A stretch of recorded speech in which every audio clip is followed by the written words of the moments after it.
बच्चे को विदेश भेजना इंडियन परिवारों के लिए प्राइड की बात है, लेकिन इसमें एक छुपा हुआ खर्च है जिस पर अक्सर ध्यान नहीं जाता। परिवार ट्यूशन और रहने खाने के खर्चों की प्लानिंग करते हैं, लेकिन वे बैंक द्वारा ओवरसीज ट्रांसफर पर लगाई जाने वाली भारी फीस और बुरे एक्सचेंज रेट्स को शायद ही कभी कैलकुलेट करते हैं। सिर्फ 2024 में इंडियन परिवारों ने लगभग $700 करोड़ $200 मिलियन से ज्यादा सिर्फ बैंक फीस और एजुकेशन पेमेंट्स के लिए करेंसी मार्कअप में खो दिए।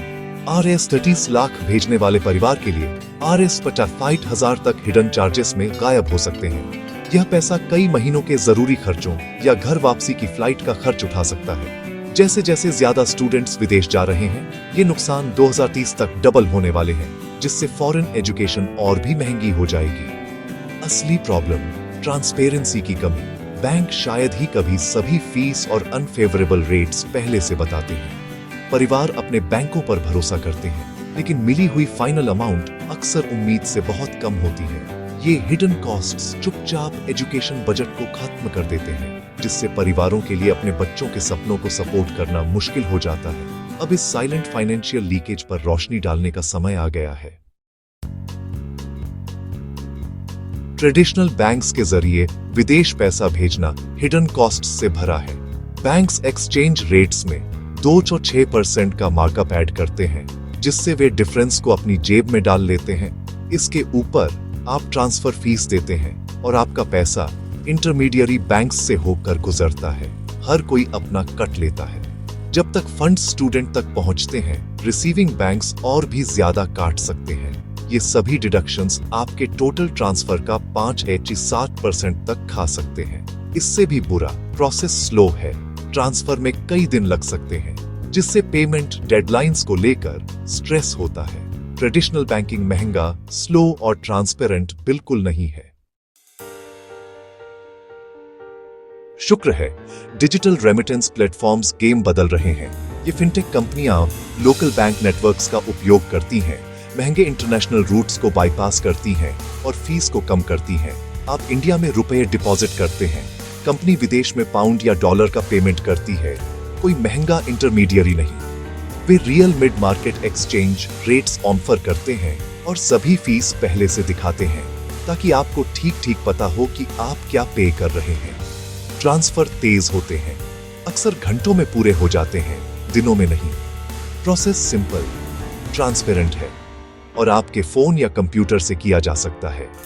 इंडियन परिवारों के लिए इसका मतलब ज्यादा सेविंग्स और कम स्ट्रेस है। डिजिटल ट्रांसफर्स आपके बच्चे की विदेश में पढ़ाई को सपोर्ट करने का स्मार्टर, मॉडर्न तरीका है। अब जब इंडियन स्टूडेंट्स यूएस और यूके जैसे देशों में सबसे बड़ा ग्रुप है, हर साल अरबों रुपए एजुकेशन के लिए इंडिया से बाहर जाते हैं। ट्रांसफर कॉस्ट्स पर सिर्फ 1-2% भी बचाने का मतलब एक स्टूडेंट की जेब में हजारों रुपए वापस आ सकते हैं। वह पैसा हेल्थ इंश्योरेंस, एक प्रोफेशनल कोर्स या इमरजेंसी खर्चों के लिए पे कर सकता है, जो एक बड़ा डिफरेंस पैदा करता है।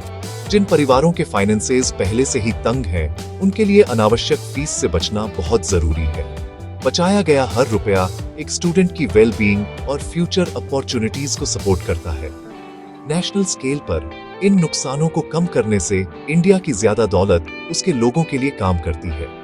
जैसे जैसे डिजिटल पेमेंट ऑप्शंस BRH रहे हैं, परिवारों के पास स्मार्टर चॉइसेस करने की पावर है। ग्लोबल क्लासरूम में हर रुपया सचमुच मायने रखता है। सबसे स्मार्ट परिवार पहले ऑप्शन के लिए राजी नहीं होते, वे कंपेयर करते हैं। बैंक्स और डिजिटल प्रोवाइडर्स से एक्सचेंज रेट्स और फीस चेक करने के लिए ऑनलाइन टूल्स का उपयोग करें। हमेशा चार्जेस का पूरा ब्रेकडाउन मांगे और जीरो फीस के रूप में छिपे हुए खराब एक्सचेंज रेट्स से सावधान रहें। लास्ट मिनट के खर्चों से बचने और बेहतर रेट्स का फायदा उठाने के लिए ट्रांसफर की पहले से प्लानिंग करें। जब रेट्स फेवरेबल हों, तो ट्रांसफर करने के लिए डिजिटल प्लेटफॉर्म्स के साथ रेट अलर्ट सेट करें। Secure, user friendly digital services को अपनाएं। वे आपकी जरूरतों के लिए डिजाइन किए गए हैं। थोड़ी सी रिसर्च हजारों बचा सकती है और यह इंश्योर कर सकती है कि आपका पैसा ज्यादा काम आए। स्विच करें, और अपने बच्चे को उनकी ग्लोबल एजुकेशन जर्नी के लिए बेस्ट सपोर्ट दें।